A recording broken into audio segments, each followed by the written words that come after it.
bisa mengidentifikasikan targetnya. Kalau tadi targetnya adalah Freeport gitu kan.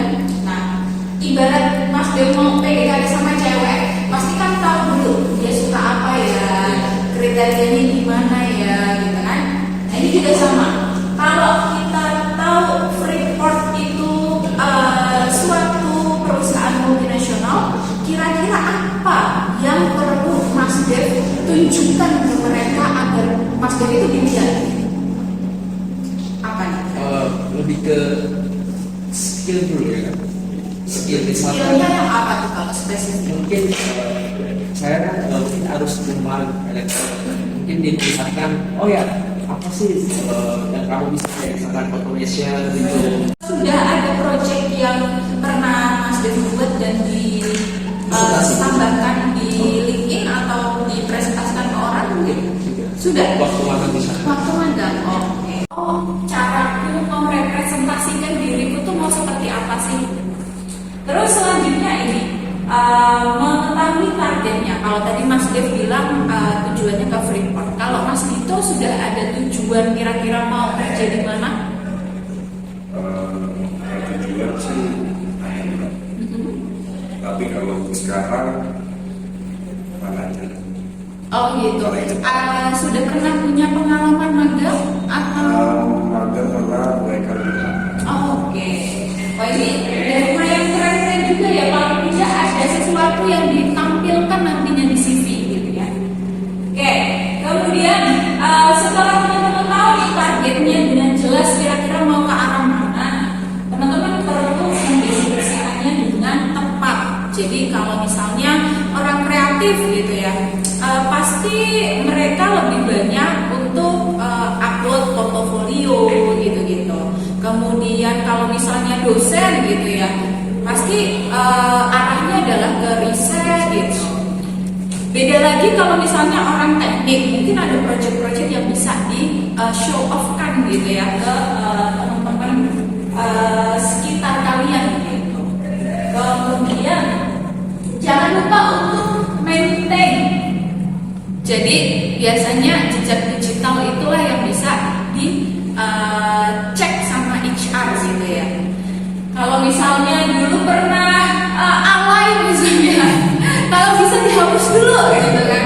Atau dulu pernah misalnya upload sesuatu yang galau-galau gitu, nah hapus dulu gitu ya. Demi apa? Biar bisa dilihat sebagai sosok orang yang memang siap untuk bekerja begitu. Jadi kalau kita biasanya mau ngecek nama orang kan sekarang kalau di apa namanya Google kan udah gampang banget gitu ya.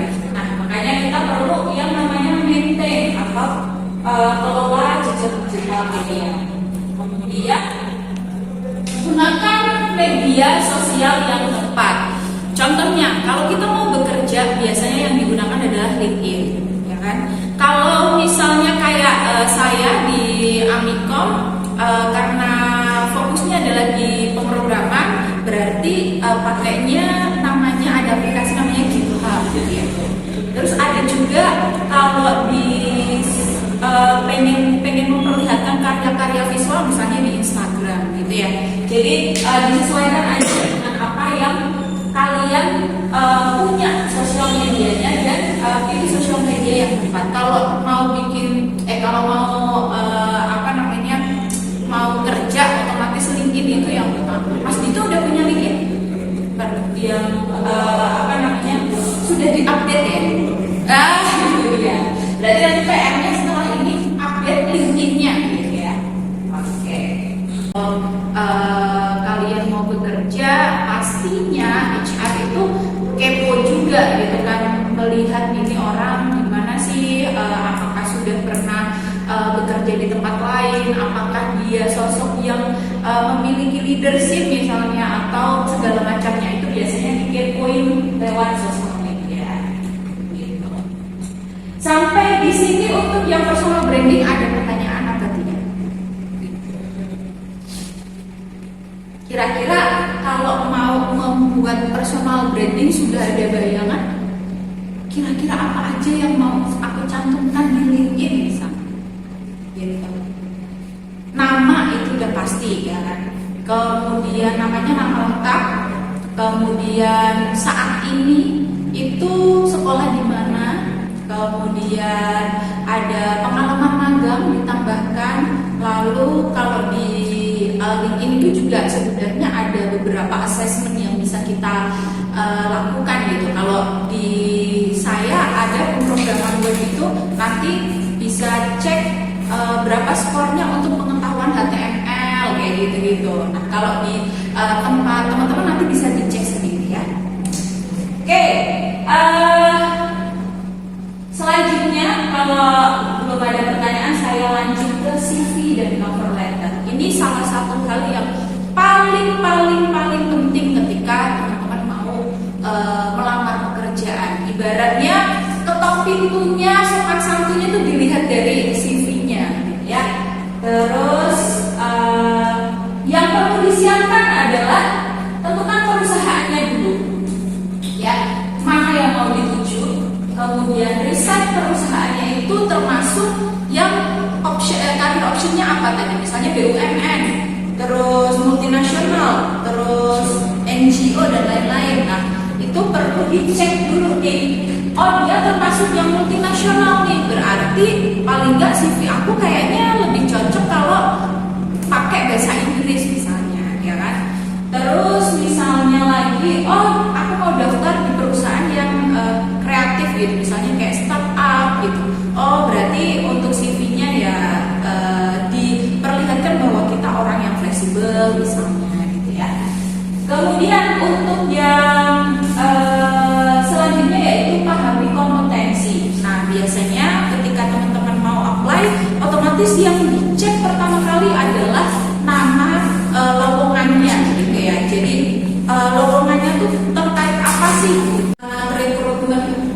Gak mungkin 1000 CV itu benar-benar dicekin yang manual satu persatu. Apalagi sekarang udah ada ATS nih kan. ATS friendly biasanya denger kan CV yang ATS friendly. Besok teman-teman juga perlu membuat CV-nya yang ATS friendly. Kalau penjelasannya ATS friendly itu yang seperti apa, nanti bisa dibaca di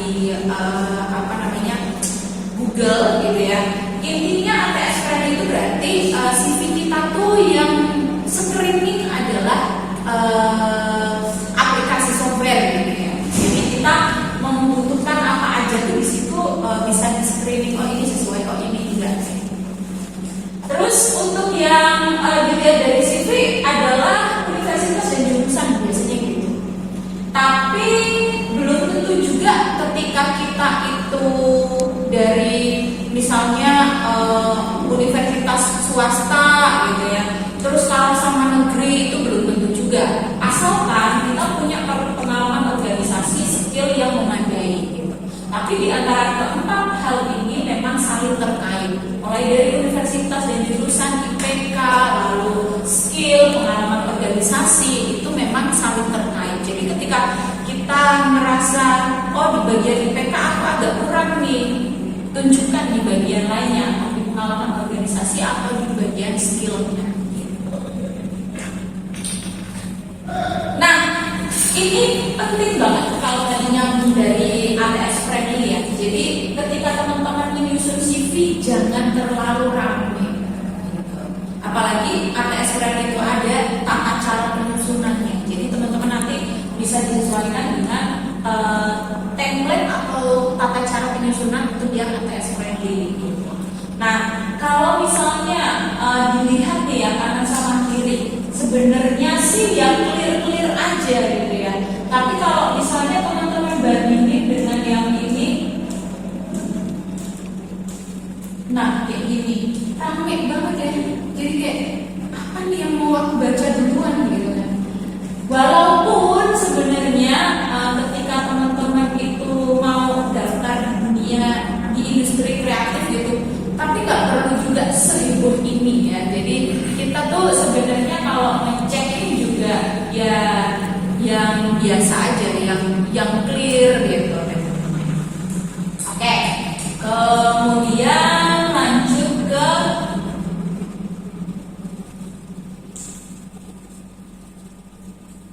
ini hindari penggunaan hiasan yang berlebihan warna maupun font yang eksentrik gitu ya, sampai sulit dibaca.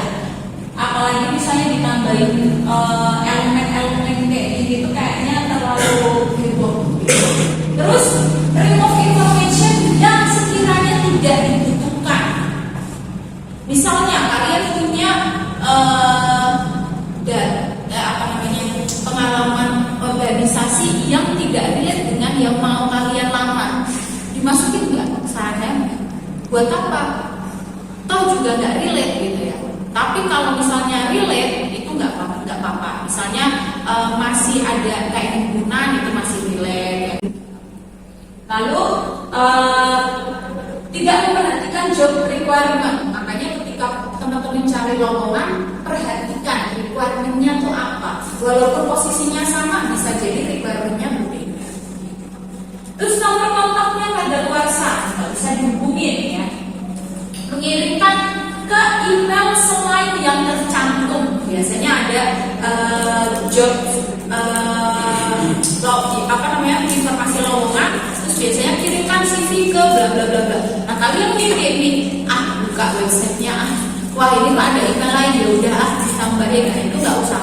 Jadi nggak usah ngide untuk ngirim ke email selain yang tercantum di lowongan kerja. Lalu lupa mengganti nama perusahaan yang dituju karena kopas ya, karena CV-nya satu untuk semua tadi gitu. Terus attachment-nya terlalu besar, nah ini juga diperhatikan. Biasanya sih maksimal ya 2 MB lah ya. Lalu nama filenya tidak jelas.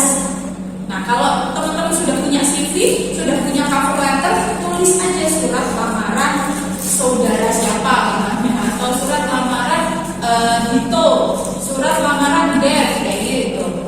CV juga sama.